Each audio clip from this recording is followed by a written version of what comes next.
Folks, there are not a lot of anime game news today, but a brand new game did just come out. Sword Art Online Fractured Daydream is, in my opinion, the best Sword Art Online game that they have ever released.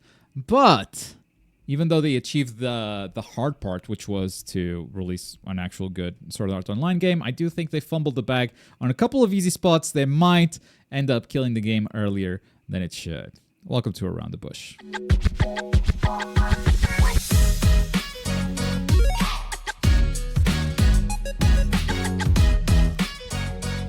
What is going on, everybody? Today is October 4th, 2024. Happy birthday to my sister. And yeah, we're here to talk about some anime game news. And it's going to be a very, very quick and short show, but we're going to start with this one. It's a big one. It's Sword Art Online Fractured Daydream. Now, I do believe that this is the best Sword Art Online game they've made. I think even the story was kind of hooking me. This might be the best cutscene work they have done. And like, I'm not even a big Sword Art Online fan. I'll say that up front. I'm not a big Sword Art Online fan. There are seasons that I like, there are seasons that I dislike. It's kind of a 50-50 anime for me. But this story was actually hooking me. I was like, hang on, they have a good reason to bring all these characters together, because you have a ton of characters here from different Sword Art universes.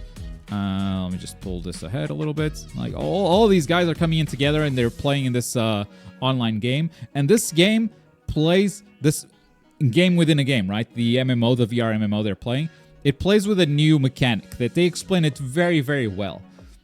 They say, we're developing a new system. Think of it like a screenshot. You take a screenshot in the game, but instead of just being a picture, it's memories. It's a memory of an event, and you can share that with other players. I'm like, cool, all right. So this mission that we just played is a memory from someone that got their ass handed to them by this boss, and they were like, okay, what if I share this memory with everyone else? Maybe then we can beat the boss. Okay, cool little application, you know, nice concept for what this is. But then you start to question stuff like, wait, is this real or am I within a memory? Because then you go back to the real world, and the real world is not the real world, because they have weapons. And oh, so I'm inside the memory. I'm still playing the game. Cool. So it breaks some cool stuff, you know. It breaks reality in a way, and I was really impressed, right? So what is the problem? We'll get to it. I think co-op quests are great. There are different game modes here. Co-op quests are great. This is what we played in the beta. And as you can see, like, different classes play completely different. You have almost like a mix of previous Sword Art Online games. Like, this is very much the Gun-Gale game. But from the beta, you've also seen co-op quests, and they are pretty good. Like, you spawn in a party of 4, and there are 5 parties of 4. So this is your party on the left, plus 4 parties. So 20 players in total. You spawn in a separate hub with just your party. You complete some random quests, and you join up with the rest of the players until there are 20 players hailing on these bigger quests until they go into the final boss and defeat it. Right? That's a co-op quest. This is the good part of the game. The problem is getting here. To get here, you have to get through single player. And single player is one hell of a grind. All of these characters are locked. They unlock these characters by playing the single-player story. They force you to play the single-player story. And the problem is that this game, as a single-player game, is kind of a below-mid action game. Like, it's really not good. Every time I was playing this, I was wondering to myself, why am I not playing Grand Blue Relink? Because it's kind of the same concept, but the gameplay is better, right? The mission structure feels like it's been built in the 90s, because it's about escorting people, protecting people, defeating enemies. It works when it's online co-op and it's like a random quest, but for a story mission, I think it's hella lame. I think this was so boring to play. I was so ready to drop this game, and it wasn't until I got back into co-op quests and playing online that I remembered, no, I actually like this game. But they make you play this, and this is going to be player's first impression. It's going to be this absolute garbage way of telling a story. I get that you have a cool story to tell, but also the maps where this takes place are the same maps for the co-op quests. They are maps designed for 20 players. So this is mostly running around.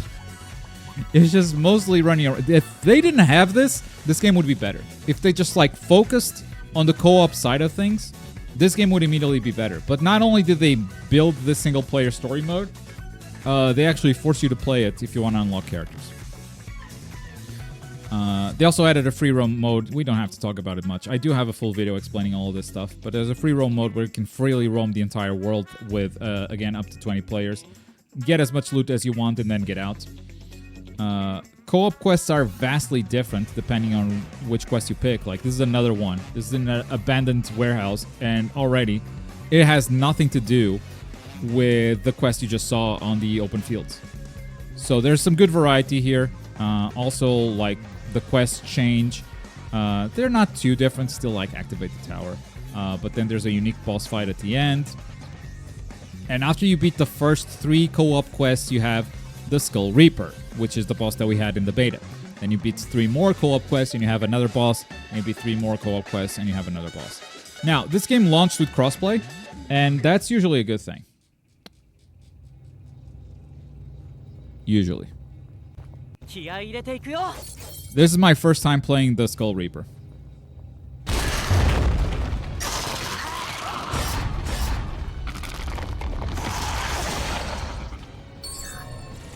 Alright, let's go left. Let's take care of these monsters in the portals, and it's over.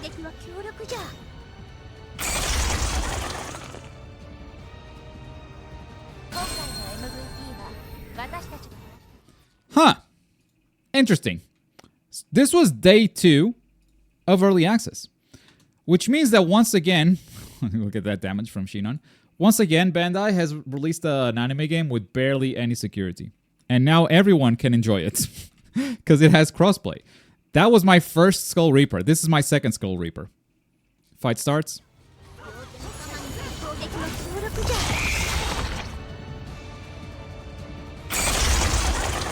Different Shinon.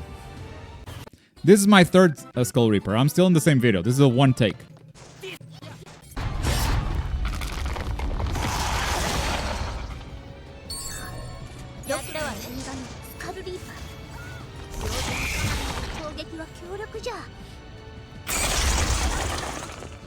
Well, you can report them. This is a third different player.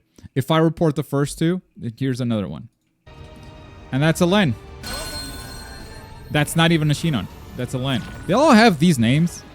Like character name underscore number.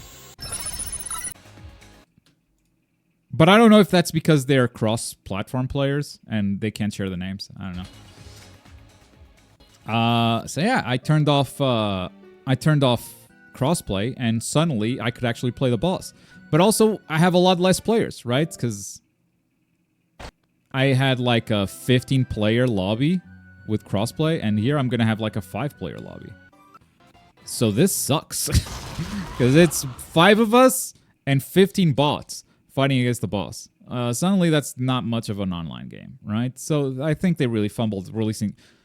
They do this all the time, literally. Literally all the time. You can go into Ultra Rumble right now and unlock all the characters and play online. Because there's literally no security there.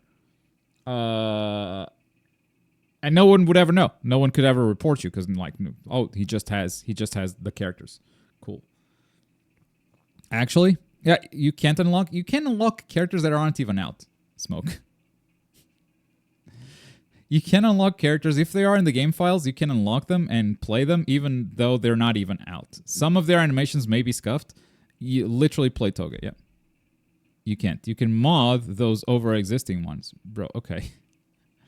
Smoke, why are you nitpicking? I just told you can play. Okay, you can't unlock them, but you can play them if you overwrite other characters. Sure, bro. You can play every character you want. Because there's literally no security. You literally just turn on Cheat Engine and go.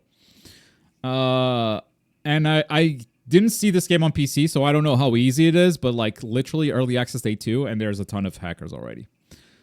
That's not good. That's not good. So that's mistake number 2. Mistake number 1 was making the story mode the way it was, which they didn't need to. They made extra content when they should have just focused on the good stuff. That would have made a better game. Mistake number 2, release the game on PC without anti-cheat and have crossplay so everyone can enjoy the anti-cheat stuff, the no anti-cheat. So that's mistake number 2. Mistake number 3, release date. This game is coming out a couple of days before Sparking Zero. Now, I get that like Sword Art Online is huge, especially in Japan. I don't think this game is going to die anytime soon, on Japanese servers specifically. My point is that it could have been much bigger than it's going to, and it's because they fumbled these simple things. The release date, the story mode, and the security, right? And security, they can fix it in the future, but the other two, I don't know. It's not easy for games to recover after a poor launch. It's definitely very much an exception. It happened in the past, but more often than not, it doesn't happen, right? And Sword Art, like I said, it's going to be huge in Japan, and I think there are a lot of Dragon Ball fans who are also Sword Art Online fans that would be willing to try this out if it didn't come out next to the biggest Dragon Ball game of the decade, right?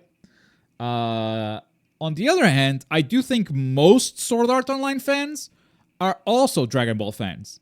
And now they're stuck choosing between this, which is like a below-mid action game with an online that sometimes works, sometimes as hackers, or they get to play the Dragon Ball game that has received the biggest investment since I remember, right? One of the biggest anime games of all time. And they put it right next to each other. Now, I've heard many times, whenever I say that Bandai releases this stuff kind of dumb and on top of each other, that's a problem for content creators like me. That's the problem that only affects people like me who want to cover all of it. I don't think that's the case here. I think in this case, you're looking at your budget and thinking, do I buy the Sword Art Online game or do I buy Sparking Zero? I think this game is going to be played by Sword Art Online fans, which I totally get it, right? No judgment here. You're a big Sword Art Online fan, you want to play the Sword Art Online game, I think you were going to do it no matter what. My argument is that it could be bigger than this audience. And other people that are going to play this are people whose budget is not an issue. Again, you just separate these two games, and suddenly you have a bigger player base. And they could have given this game at least a week of head start. Instead, the game is coming out today, on a Friday. Early access for Sparking Zero starts on Tuesday. So you get four days to play this. Or you could have had a week of head start if you paid extra for an Ultimate Edition, because they were also selling early access to this game. And I think that was yet another mistake. Because if you could have released this game earlier, you should have given it the best chance you could get. Not lock that early access for like Ultimate Edition players or whatever. And I think commercially this game is going to be fine. I've heard it's like selling out in retailers in Japan, which is great. But my point is, once again, this could have been the Sword Art Online game that we play for ages from now, like until years from now. And instead it's going to be another Sword Art Online game for Sword Art Online fans and nothing beyond it. That is my point, and the fumbles were actually super easy to do. Because like they achieved the hard part, which was to make the best Sword Art Online game they've ever made, in my opinion. That was hard, and like it works. That's cool. The fumbles are really simple stuff that could have easily been avoided. But instead of playing that, guess what we're going to be playing? Dragon Ball Sparking Zero, which got a new trailer, which mixes some of its opening scenes with cutscenes and like ultimates and stuff. This is one of the best trailers that ever came out. And you can see here clearly the difference between animation, right? This is that animation studio that made Sandland. Again, like they're making cutscenes for this, and this is an engine, Sandland. Bandai has this look now to Dragon Ball, because it's the same studio doing all of these cutscenes for like Project Multi, for Xenoverse, for Breakers, and that's why it looks like sort of the same across all of them, but it looks fantastic every time.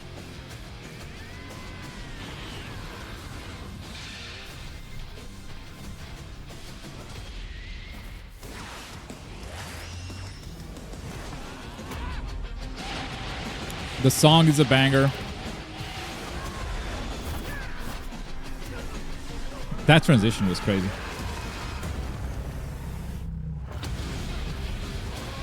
Broly versus Ultra Instinct. That's a fantasy fight if I've seen one.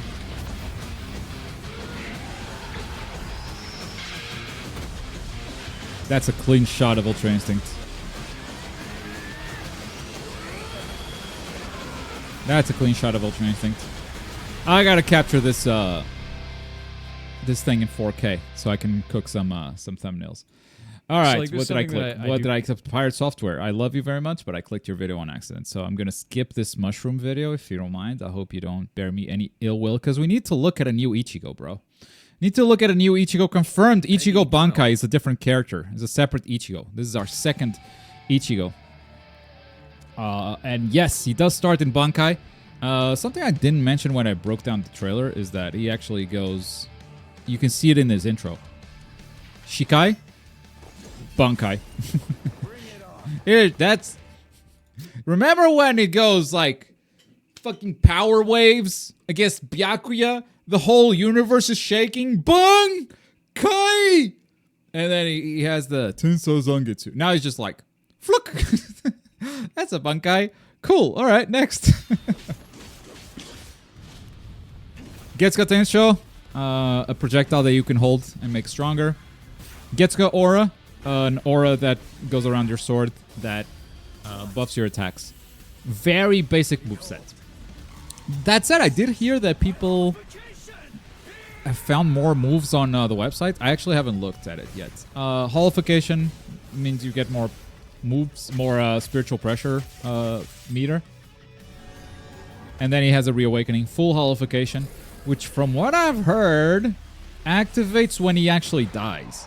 Like if he has the transformation, the evolution meter, the awakening, if he has that available when he dies, he goes into full hollow and gets like an extra life, which could be cool. That's what I read from the comments, but I definitely should have checked this out ahead of the show. So let's check this out now, see if we can figure it out. Rip Todd's on Ichigo. If he doesn't have the evolution bar filled, I think you can do it. All right, so there he is. And there... Oh, all. Oh, they have a new all section. Got it. All right. I want to learn more. There we go. Yeah. Okay. Yeah, all of this. Is this text? This is not text. How do people translate this? With their phone? Is that how they do it? And ironically, is that okay? Do I point Google Translate at it?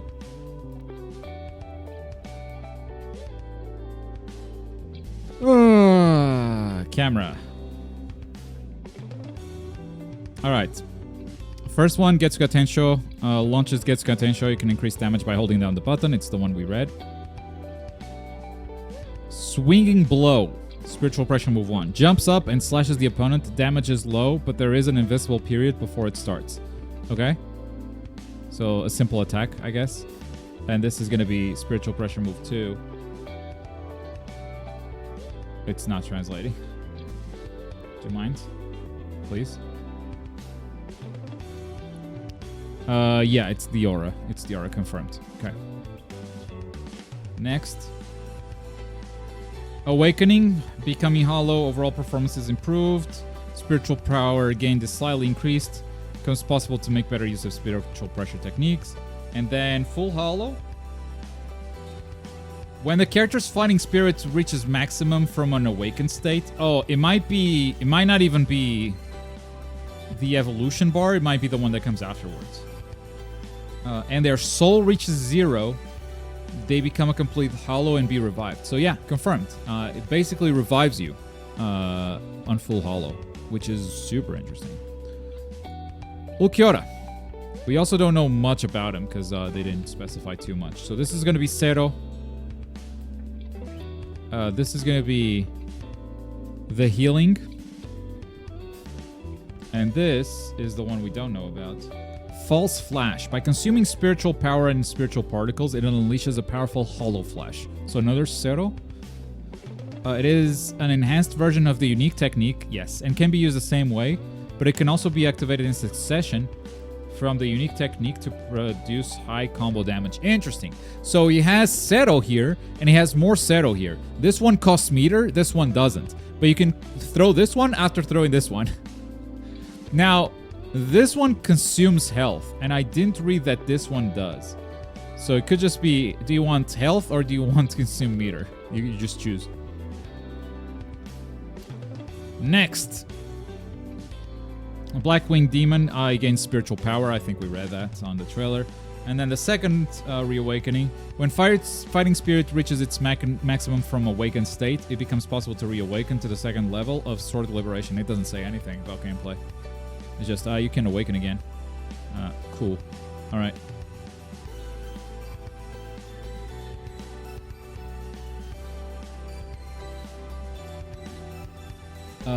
Awesome. So that's a new character in Bleach. The website has more moves for everyone else, in case you're ever curious about the rest of the moveset.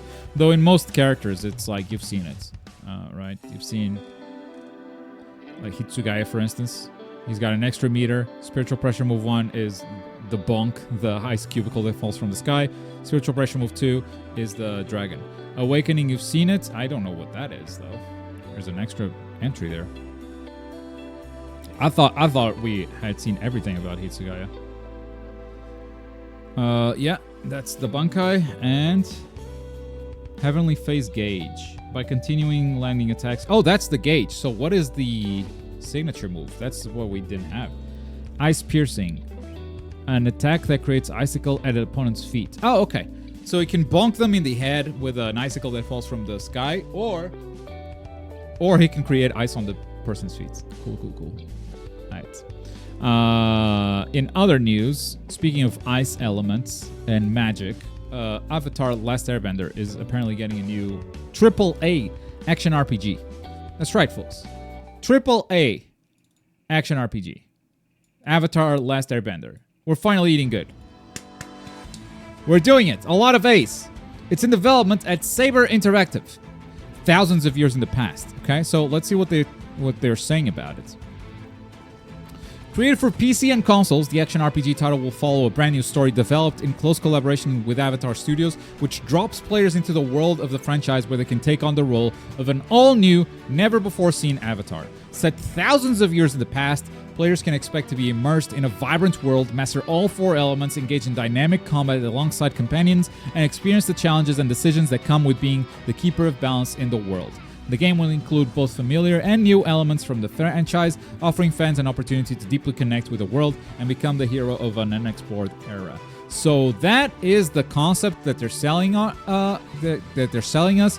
There's no like release window or anything, just like consoles and PC, it's coming out. Who is Saber Interactive? You may know them as the guys that made NBA Battlegrounds, or sorry, Basketball Playgrounds. World War Z. Teardown is actually a cool game. Warhammer. I think this is Focus. I guess it is Saber. Warhammer 40k, Space Marine 2. I gotta be honest, guys. A lot of their games are games that I did not enjoy. So I wasn't too happy to see them here. But we'll see what they cook. Right?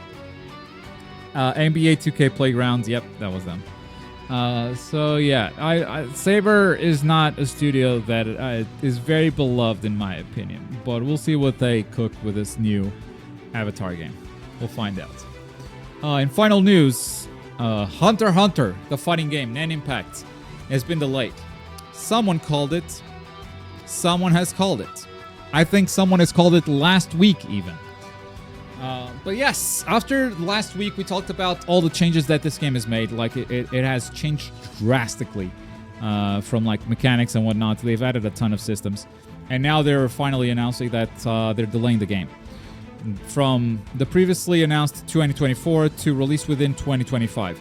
They said at some point end of 2025, but they deleted it. So I don't know if they didn't meant it, if it was a mistake, or if they didn't want to cause any panic. Sincerely apologize for the trouble caused. They didn't cause any trouble. People just gotta wait. This delay is that so we are able to implement rollback netcode for release. Now, I saw a lot of people reacting very positively to this, which obviously I'm not against delays. In general, they're very good.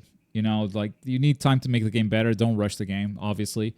But a lot of people were like, oh, it's so good that they're delaying this to implement rollback. My initial reaction was, what the fuck do you mean that we're going to release this game without rollback? Was that on the table? That was on the table, for real. Like, you guys were going to release this game in 2024 without rollback.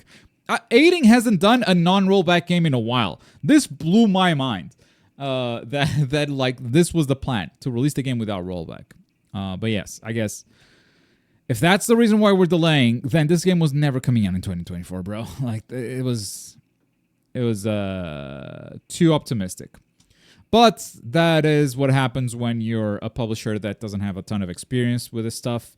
Bushiroad is mostly a mobile game developer. So, yeah, I give them time, let them learn. Not only rollback will get added from this. They're clearly like making a lot of changes to mechanics. They just announced a bunch of them. So, I guess they're still tweaking the game, and hopefully it will be in a place that it feels better, because when I played it, it didn't feel immediately good to me. Definitely has a lot of clunk to it, but I've also heard, that's just what aiding games feel like. And I'm like, some aiding games maybe. But yeah, that's this. I think we all saw this coming. At least I saw this coming. And yeah, and that's the news for today. Though I will say that we have announced the Ultimate Bursts tournament schedule. This is not the stream schedule, but it is pretty close. This day is pretty much the stream schedule. GMT is going to start at 11 a.m. Eastern Standard Time is going to start at 6. Sorry, Demon Slayer North American players. This is a rough time for you. But the order was basically decided based on signups. Storm and Demon Slayer both have more than 50 players at this time. And we're not going to change it in case the tournament order switches from now on, because we needed like a date, and it was September 30. September 30, we count the signups, we decide the schedule, right?